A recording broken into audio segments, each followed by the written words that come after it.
Hello everyone, English કિનશિપ ચેનલમાં તમારું સ્વાગત છે. આ ચેનલની અંદર આપણે ઇંગ્લિશ ગ્રામર એકદમ ફન અને ઇઝી વેમાં શીખીએ છીએ, ખરું ને? તો આજનો આ જે વિડીયો છે એમાં હું વાત કરવાની છું એક્ટિવ અને પેસિવ વોઇસની.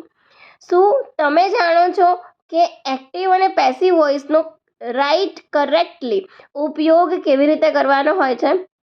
તમે નથી જાણતા તો ચિંતા કરશો નહીં, કારણ કે આ વિડીયોના અંત સુધીમાં તમે એક્ટિવ અને પેસિવ વોઇસના માસ્ટર બની જશો. ઓકે, પણ સૌથી પહેલાં આપણે એક્ટિવ અને પેસિવ વિશે જાણીએ એના પહેલાં મારે તમને એક સવાલ પૂછવો છે. આ જે બે સેન્ટેન્સ તમે જોઈ રહ્યા છો, ઓકે, એ અને બી, આ બે સેન્ટેન્સ છે, એમાંથી તમને કયો બેટર લાગે છે? કયો સાંભળવામાં સારું લાગે છે? ફર્સ્ટ સેન્ટેન્સ છે the dog beat the man, અને સેકન્ડ છે the man is beaten by the dog. The man is beaten by the dog. જો તમે એ કહો તો તમે સાચા છો, બરાબર? કેમ? કારણ કે સેન્ટેન્સ એ જે છે એ એક્ટિવ વોઇસ છે અને સેન્ટેન્સ બી જે છે એ પેસિવ વોઇસનું છે. અને એક્ટિવ વોઇસ એ હંમેશા સબ્જેક્ટ જે સબ્જેક્ટ હોય છે સેન્ટેન્સનો, એના એક્શન વિશે એનો એક્શન વર્ડ્સ કયો છે? વર્બ. ઓકે, વર્બ વિશે વાત કરતા હોય છે. એટલે sentence verb the dog beat the man, અહીં જે બીટ છે, BIT બીટ, એ વર્બ છે, બરાબર છે? શું છે? વર્બ છે. અને એને રિલેટ કોને કરે છે? ધ ડોગને, સબ્જેક્ટને. ઓકે, હવે સેકન્ડ સેન્ટેન્સ જુઓ. સેકન્ડ સેન્ટેન્સ શું છે? The man is beaten by the dog. માણસને કૂતરા દ્વારા કરડવામાં આવ્યો. ઓકે, તો આ કેવું એકદમ અજીબ લાગે છે. આપણે એકદમ સીધી ભાષામાં કહી શકીએ છીએ ને કે માણસને કૂતરો કરડ્યો. ઓકે, તો એમાં પેસિવ વોઇસની જરૂર નથી. એક્ટિવ વોઇસ છે એ ડાયરેક્ટ, ક્લિયર અને એન્ગેજિંગ હોય છે. ઓકે, એક્ટિવ વોઇસ છે એ ડાયરેક્ટ વાત કરીએ. જ્યારે આપણે ડાયરેક્ટ વાત કરતા હોઈએ ત્યારે એક્ટિવ વોઇસ આવે, અને જ્યારે આપણે પેસિવ વોઇસનો યુઝ કરીએ એનો મતલબ કે એ કેવો છે? એકદમ વીક, બોરિંગ અને કંટાળાજનક લાગતું હોય છે. ઓકે, હવે તમને થશે કે જો પેસિવ વોઇસ આટલું જ કંટાળાજનક છે તો પછી મારે એને શીખવું કેમ જોઈએ, ખરું ને? તો ક્યારેક એવી સિચ્યુએશન પણ હોય છે કે જ્યારે આપણે પેસિવ વોઇસ એકદમ એપ્રોપ્રિએટ લાગતું હોય છે, જ્યારે આપણે એક્ટિવ વોઇસનો ઉપયોગ કરીએ તો એ ઇમ્પરફેક્ટ લાગે. ઓકે, જુઓ અહીં એક્ઝામ્પલ્સ છે કે વી don't know who or what did the action. ક્યારેક એવી સિચ્યુએશન હોય છે કે જ્યારે આપણે પેસિવ વોઇસ યુઝ કરવાનો હોય છે, એમાં કઈ સિચ્યુએશન્સ છે એ આપણે જોઈશું. વી don't know who or what did the action. કોણે એક્શન કરી છે, કોણે કયું કામ કર્યું છે, આપણને ખબર ના હોય. અથવા તો it is not important to mention them, અથવા તો મેન્શન કરવામાં ના આવ્યું હોય અને એને મેન્શન ના કરવું હોય આપણે, ત્યારે આપણે પેસિવ વોઇસનો ઉપયોગ કરી શકીએ. સેકન્ડ છે we want to emphasise the action and object rather than doer of action. Okay, આપણે એક્શન પર કોન્સન્ટ્રેટ કરવું હોય કે કઈ એક્શન થઈ છે. ઓકે, અથવા તો ઓબ્જેક્ટ પર ભાર આપવો હોય, સબ્જેક્ટ પર નહીં, ઓબ્જેક્ટ પર ભાર આપીને વાત કરવી કે ઓબ્જેક્ટે આ કામ કર્યું. ઓકે, એવું બતાવવું હોય ભારપૂર્વક, ત્યારે આપણે પેસિવ વોઇસનો ઉપયોગ કરવાનો હોય છે. અથવા તો we want to be polite, formal, diplomatic by avoiding direct blame or responsibility.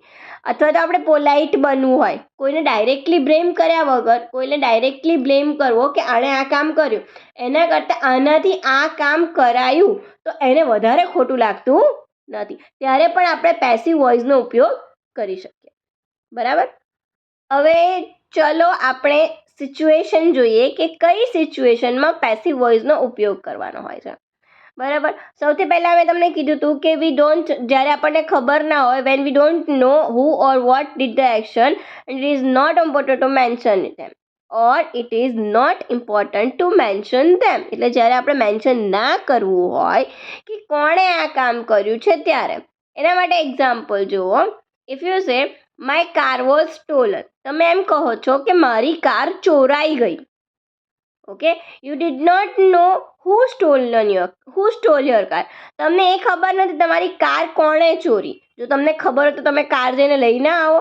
You don't know what to say what did it. Okay, તમને એ પણ ખબર નથી કોણે કામ કર્યું છે, શું કરવું જોઈએ, કોણે કઈ રીતે ચોરી, એ પણ ખબર નથી.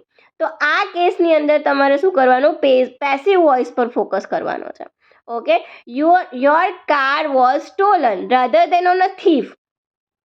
ઓકે, થીફે મારી કાર ચોરી લીધી. ઓકે, થીફે જ ચોરી છે, કોણ ચોર છે તો ખબર નથી.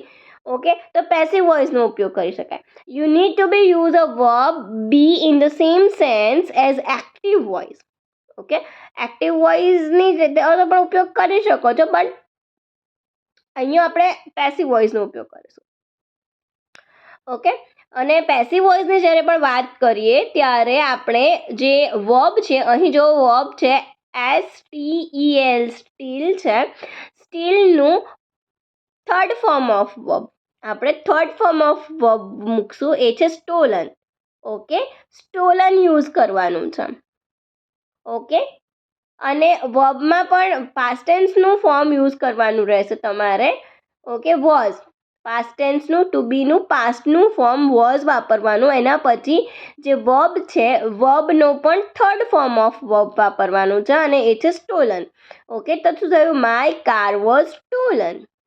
હવે જ્યારે કોઈ એક્શનને આપણે કોઈ ઓબ્જેક્ટને એમ્ફેસાઇઝ કરવી હોય, ભાર આપવો હોય ઓબ્જેક્ટ ઉપર, અથવા તો ઓબ્જેક્ટે જે કામ કર્યું છે એના ઉપર ભાર આપવો હોય, ત્યારે આપણે આ જે પેસિવ વોઇસ છે એનો ઉપયોગ કરી શકીએ છીએ.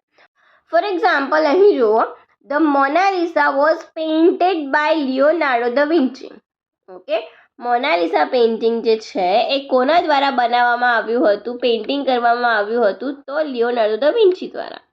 ઓકે, અહીં આપણે પેઇન્ટિંગ જે છે લિયોનાર્ડો ધ વિન્ચીએ કયું પેઇન્ટિંગ બનાવ્યું છે એના ઉપર ભાર આપવો છે, એટલા માટે આપણે અહીં પેસિવ વોઇસનો ઉપયોગ કર્યો છે.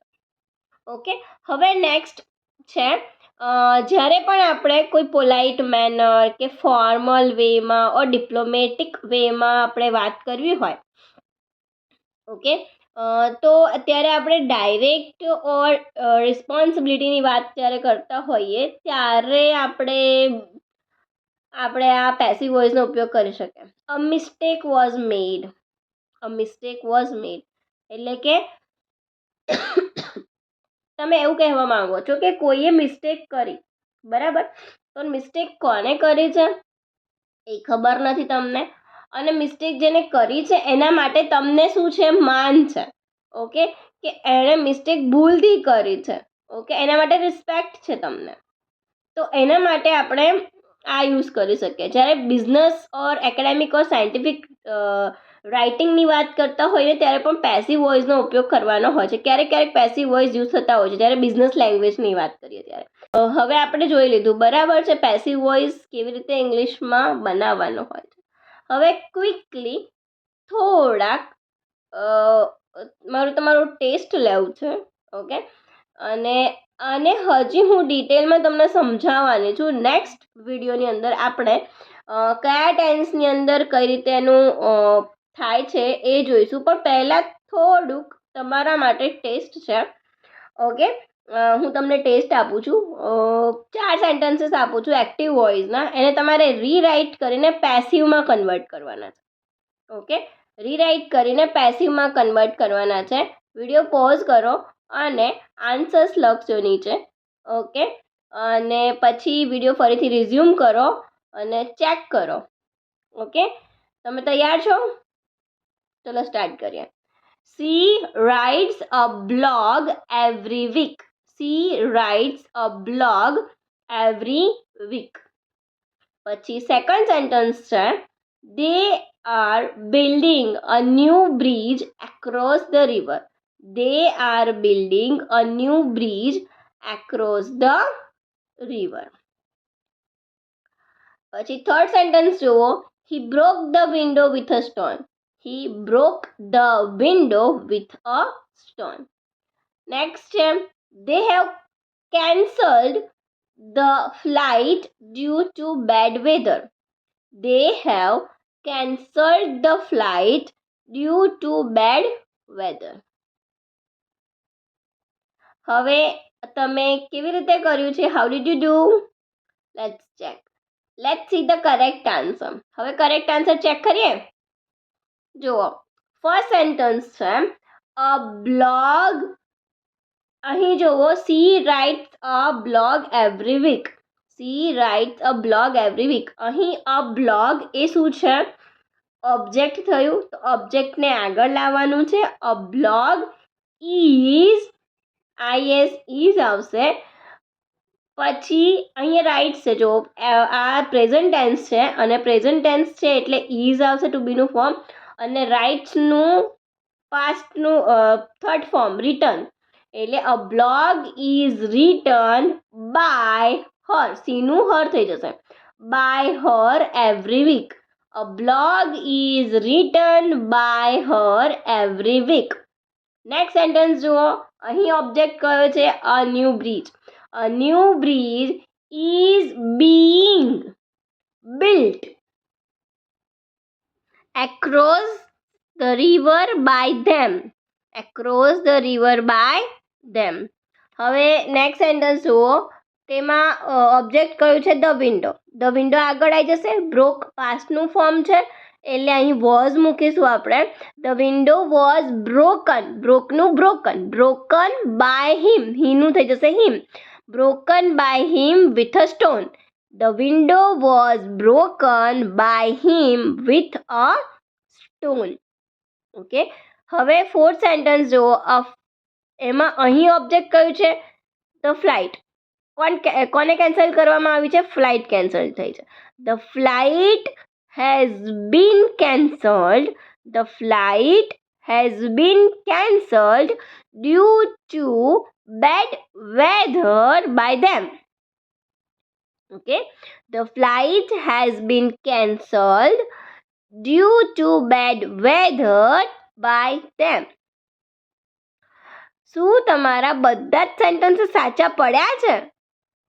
જો પડ્યા હોય તો તમને કોંગ્રેચ્યુલેશન. નેક્સ્ટ પાર્ટની અંદર હું તમને સમજાવીશ કે એક્ટિવનું પેસિવ વોઇસમાં કન્વર્ઝન કેવી રીતે કરવાનું, કયા કયા રૂલ્સ ફોલો કરવાના છે. ખરું ને? આમાં મેં તમને બેઝિક નોલેજ જ આપ્યું છે હજી, કે પેસિવ વોઇસ અને એક્ટિવ વોઇસને શું કહેવામાં આવે છે અને કેવી રીતે એક્ટિવનું પેસિવ બનતું હોય છે. સબસ્ક્રાઇબ કરી દેજો મારી ચેનલને, સબસ્ક્રાઇબ ના કરી હોય તો. Thank you. વિડીયો જોવા માટે આભાર. See you next time. By.